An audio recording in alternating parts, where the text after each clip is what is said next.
আসসালামু আলাইকুম international news বাংলায় আপনাদের স্বাগতম। শুরুতে থাকছে শিরোনাম। গাজায় ছড়িয়ে পড়েছে প্রাণঘাতী ভাইরাস। ইরানকে হুঁশিয়ারি নেতানিয়াহুর। সিরিয়ার প্রেসিডেন্ট আহমদ আল শারার সঙ্গে কুর্দিশ নেতার ফোনালাপ।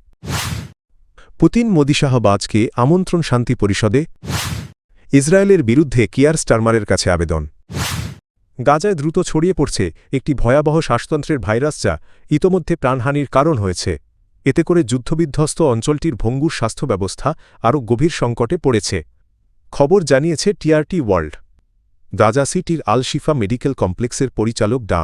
মোহাম্মদ আবু সালমিয়া জানান, শিশু, বয়স্ক ও দীর্ঘমেয়াদী রোগে আক্রান্ত ব্যক্তিরা সবচেয়ে বেশি ঝুঁকিতে রয়েছেন।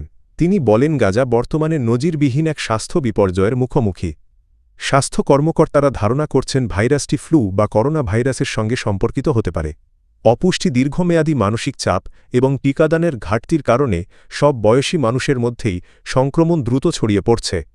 আক্রান্তদের মধ্যে দীর্ঘস্থায়ী জ্বর, শরীর ব্যথা, মাথা ব্যথা ও বমির উপসর্গ দেখা যাচ্ছে, যা অনেক ক্ষেত্রে নিউমোনিয়ায় রূপ নিচ্ছে। শীত ও স্যাঁতস্যাঁতে আবহাওয়ার মধ্যে তাঁবুতে গাদাগাদি করে বসবাস করা বাস্তুচ্যুত মানুষের জন্য পরিস্থিতি আরও বিপজ্জনক হয়ে উঠেছে। এদিকে গাজার হাসপাতালগুলোতে তীব্র ওষুধ ও চিকিৎসা সরঞ্জামের সংকট দেখা দিয়েছে। অ্যান্টিবায়োটিক, ক্যান্সার চিকিৎসার ওষুধ, কিডনি ডায়ালাইসিস ও মানসিক স্বাস্থ্যসেবার প্রয়োজনীয় উপকরণ প্রায় নেই বললেই চলে। ডা. আবু সালমিয়া অভিযোগ করেন, ইসরায়েল প্রয়োজনীয় চিকিৎসা সরঞ্জাম ও ওষুধ গাজায় প্রবেশে বাধা দিচ্ছে।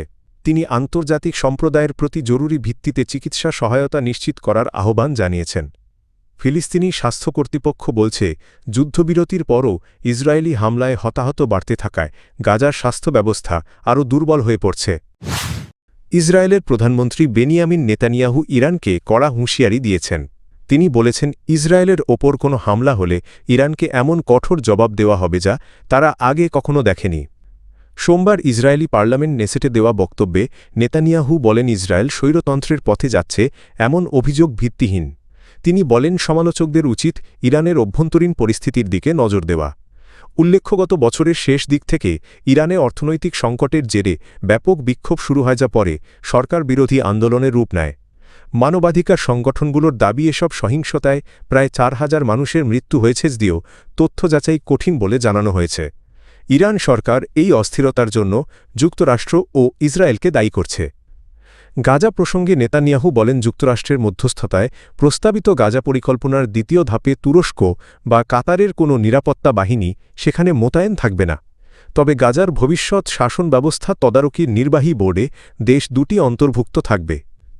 তিনি আরও বলেন, গাজা পরিকল্পনার দ্বিতীয় ধাপ বাস্তবায়নের প্রধান শর্ত হল হামাসকে নিরস্ত্র করা এবং গাজাকে পুরোপুরি সামরিক কার্যক্রম মুক্ত করা। এই লক্ষ্য শান্তিপূর্ণভাবে অর্জিত না হলে কঠোর পদক্ষেপ নেওয়া হবে।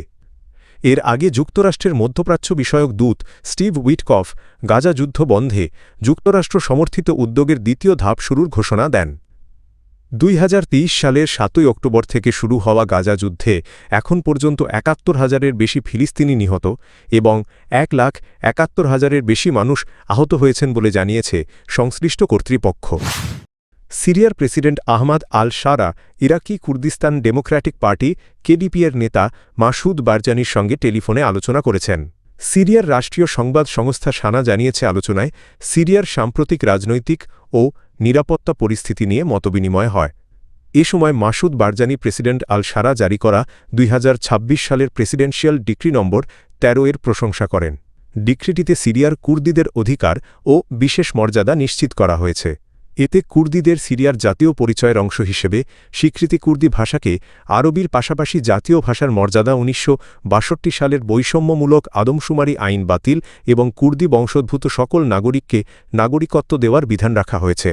এছাড়া নওরুজ ২১শে মার্চ জাতীয় ছুটি হিসেবে ঘোষণার কথাও রয়েছে।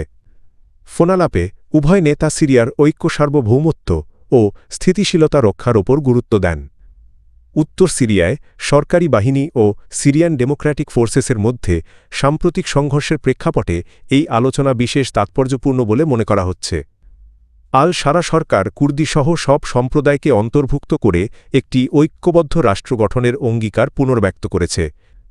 বিশ্লেষকদের মতেই যোগাযোগ সিরিয়া কুর্দি সম্পর্ক উন্নয়ন এবং আঞ্চলিক স্থিতিশীলতায় ইতিবাচক প্রভাব ফেলতে পারে। যুদ্ধ পরবর্তী গাজার শাসন ব্যবস্থা ও পুনর্গঠন তদারকির জন্য যুক্তরাষ্ট্রের প্রেসিডেন্ট ডোনাল্ড ট্রাম্পের প্রশাসন বোর্ড পিস বা শান্তি পরিষদ গঠনের উদ্যোগ নিয়েছে। হোয়াইট হাউস জানিয়েছেই বোর্ডের চেয়ারম্যান হবেন স্বয়ং প্রেসিডেন্ট ট্রাম্প। হোয়াইট হাউস ও স্থানীয় গণমাধ্যমগুলোর তথ্য অনুযায়ী উদ্যোগে অংশ নিতে বিশ্বের বিভিন্ন দেশের নেতা ও গুরুত্বপূর্ণ ব্যক্তিত্বদের আমন্ত্রণ জানানো হয়েছে।